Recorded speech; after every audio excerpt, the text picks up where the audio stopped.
마태복음 26장 54절입니다. 그러므로 그들이 어떤 방법으로 완성할 수 있겠는가? 이 성경을. 왜냐하면 이와 같은 일이 필요하다고 되어 있다. 성경은 하나님의 뜻을 계시한 책입니다. 하나님의 뜻을 인간의 언어로 된 인간의 이야기 안에 하나님의 뜻을 담아 둔 것입니다.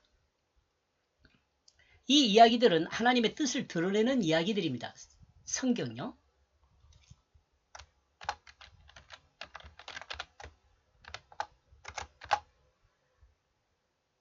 그러므로 이야기보다 더 중요한 것은 이 이야기들을 통해 하나님의 뜻을 아는 것입니다. 하나님의 뜻을 아는 것. 성경에서 중요한 것은 하나님의 뜻을 아는 거예요. 이야기가 중요하지 않아요, 여러분? 또 이야기가 중요하지 않다면 좀 곤란하겠지만 그 이야기의 의미가 더 중요하다 그 말이죠. 그리고 하나님의 뜻은 예수 그리스도의 십자가와 대상을 통해 인간을 구원하는 것에 있습니다. 하나님의 뜻은요. 그러니까 성경은 온통 십자가와 부활에 대해서 이야기를 하죠. 왜냐하면 나와 여러분을 구원하여 하나님 백성으로 살게 한 그 목적이, 그 은혜가 성경에 들어있기 때문에 그렇습니다. 그러므로 인간이 알아야 할 그것은 자신을 구원하기 위한 하나님의 대속을 이해하는 것입니다. 만약 인간이 인간의 구원에 관심이 없고 인간 이야기에만 관심이 있다면 이는 주님의 대속을 헛것으로 만드는 것입니다. 그리고 성경을 하나님 말씀으로 이해하는 것이 아니라 인간이 기록한 인간의 책으로 이해하는 것입니다. 이거 중요합니다, 여러분. 만약 인간이 인간을 만약 인간이 인간의 구원에 관심이 없다면, 인간의 이야기에만 관심이 있다면 이는 주님의 대속을 헛되게 하는 것입니다. 그리고 성경을 하나님 말씀으로 이해하는 것이 아니라 인간이 기록한 인간의 책으로 이해하는 것이 됩니다. 하나님을 믿는 사람은 성경이 하나님 말씀이라는 것을 믿는 것입니다. 여러분이 하나님을 믿는다라고 말할 때 뭘 믿는 거냐면 성경을 믿는 거예요. 성경이 하나님 말씀이라는 것을 믿는 거예요. 성경이 하나님 말씀이라는 것을 믿지 않는다면 그 하나님 믿는 사람이 아니에요. 하나님을 가장 정확하게 알 수 있는 길은 성경을 통해서입니다. 여러분 기도를 통해서 하나님을 알 수 있어요? 아니요. 목사님들을 통해서도 하나님을 알 수 있지만은 그보다 더 정확한 것은 성경을 통해서 하나님을 아는 것이에요. 여러분이 그러니까 목사든 신학자든 또 뭐 성도든 성경을 늘 읽고 공부를 하면은 하나님을 알게 돼요. 하나님은 자신을 성경 안에 계시하십니다. 다른 어떤 것에 계시하지, 신학책에 하나님을 계시하지 않아요. 여러분 잘 알아야 돼요. 여러분 뭐 신학에 대해서 공부 좀 많이 했다고 신학책 막 이렇게 아니요. 신학을 하면 할수록 성경을 많이 봐야 돼요. 신학 공부, 신학교를 졸업했는데 아직도 신학 공부하고 있는 사람들이 있더라고. 성경을 공부해야 돼요. 그 신학 배운 그 신학의 관점으로 성경이 하나님에 대해서 알아야죠. 그리고 성경은 인간이 구원을 받을 수 있는 충분한 그 정보를 공급합니다. 여러분, 성경은요, 성경을 통해 하나님을 완벽하게 알 수 있는 것은 아니지만, 여러분, 성경을 통해 하나님을 완벽하게 알 수 있는 것은 아니에요. 그렇지만 인간을 구원하시려는 하나님의 뜻은 충분히 알 수 있도록 계시되어 있습니다.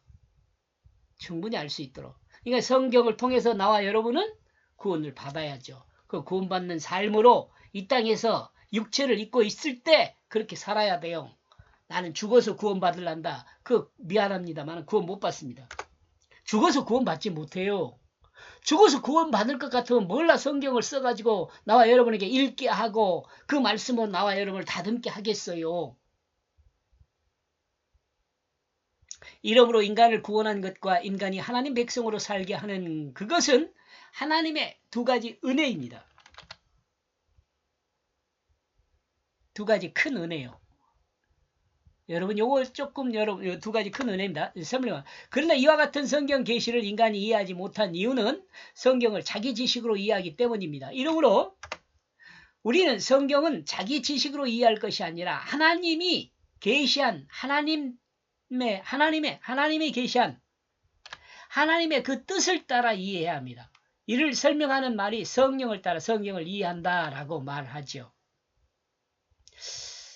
여기서 그 은혜라는 것을 설명을 안 해놨는데요. 저는 여기 두 가지로 두 가지 큰 은혜라고 이야기를 하는데요.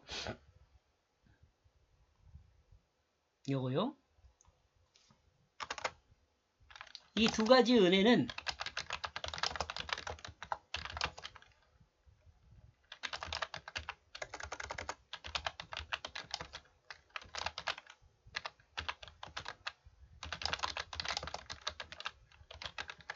이 구원받은 것하고 구원받은 자의 삶입니다. 이는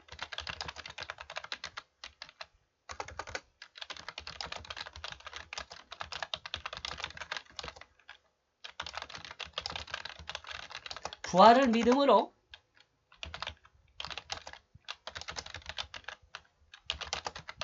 새 생명으로 사는 것을 말해요.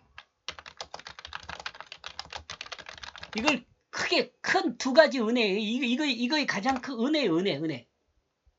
하나님께서 인간을 구원하기로 작정하시고 경륜을 따라 십자가와 부활의 역사, 구속의 역사를 행하시고 이 행하식을 믿음으로 구원을 받게 하시고 믿음으로 구원받은 사람은 그 마음이 하나님의 뜻으로 바뀌어요. 진실로 바뀌어요. 그리고 진실로 바뀐 그 마음으로 지금 이 육체를 입고 있을 때 그 마음으로 세상을 살아야 돼요. 이거 설명한 거네요. 그 마음으로 산다는 거 진실하게 산다는 거예요.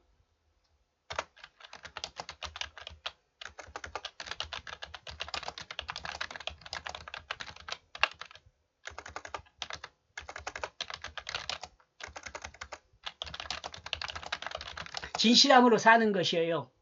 이러므로 그리스도인의 기초를 진실이라고 그래요.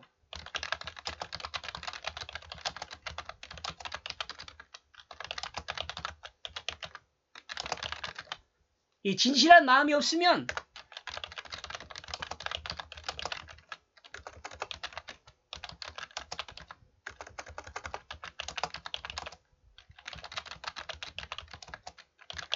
그리스도인이 아니에요. 그 사람 마음에 진실함이 없다면 그런 그리스도인이 아닙니다.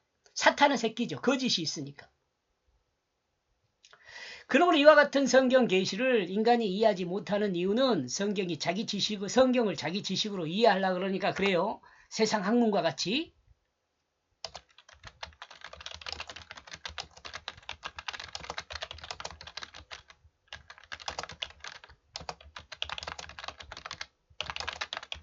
이는 오해하는 것이에요. 여러분. 알겠지만. 이러므로 우리는 성경을 자기 지식으로 이해할 것이 아니라 하나님의 계시한 하나님의 그 뜻을 따라 이해를 해야 합니다. 이를 설명하는 말이 성령을 받아야 성경을 이해한다고 한단 말이에요. 이러므로 성령을 받지 않고 성경을 해석할 수 없다는 계시합니다. 없음을 계시합니다. 이러므로 주님은 하나님의 뜻을 따라 생각하고 말하고 행동하도록 인도합니다. 진실한 사랑으로 인간을 구원하기 위해 자기 몸이 사용되도록 하나님께 맡긴 분이 누구예요? 예수 그리스도죠.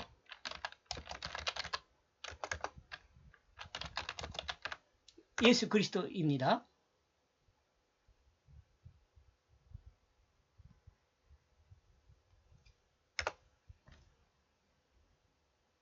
하나님 말씀을 완성하는 하나님의 실체입니다.